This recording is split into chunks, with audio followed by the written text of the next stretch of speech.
છો બધા આઈપીડીસી નો સબ્જેક્ટ છે ફર્સ્ટ ટાઈમ સબ્જેક્ટ લોન્ચ થયો છે અને ફર્સ્ટ ટાઈમ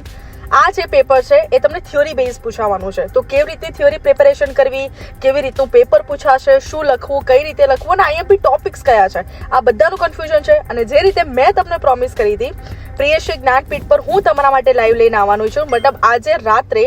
9 વાગે તમને પ્રિયશ્રી જ્ઞાનપીઠ પર લાઈવ થવાનો છે આઈપીડીસી જેમાં હું તમને આઈએમપી ટોપિક્સ કહીશ પેપર કેવી રીતે લખવું અને કેવી રીતે પોઈન્ટ્સ અને સબ ટોપિક્સ આપવા બધી જ ઇન્ફોર્મેશન તમને આજે રાત્રે લાઈવમાં મળી જવાની છે તો રેડી છો ને દોસ્તો આજે રાત્રે મતલબ 29 ડિસેમ્બરે રાત્રે 9 વાગે પ્રિયશ્રી જ્ઞાનપીઠ પર લાઈવમાં આવી જજો તમે પણ આવજો તમારા બધા ફ્રેન્ડ્સે પણ શેર કરી દેજો કારણ કે જ્યારે મેં વાત કરી હતી કે આઈપીડીસીનું લાઈવ લેવા કેટલા સ્ટુડન્ટ ઈચ્છે છે તો મોસ્ટલી 500+ સ્ટુડન્ટ્સની મને કમેન્ટ આવી હતી કે હા અમારે આઈપીડીસીનું લાઈવ જોઈએ છે તો તમારા માટે પ્રિયશ્રી જ્ઞાનપીઠ પર રાત્રે 9 વાગે લાઈવ આવવાનો છે તો બધા ફ્રેન્ડ્સને શેર કરી દેજો અને રાત્રે 9 વાગે રેડી છે ચલો મળીએ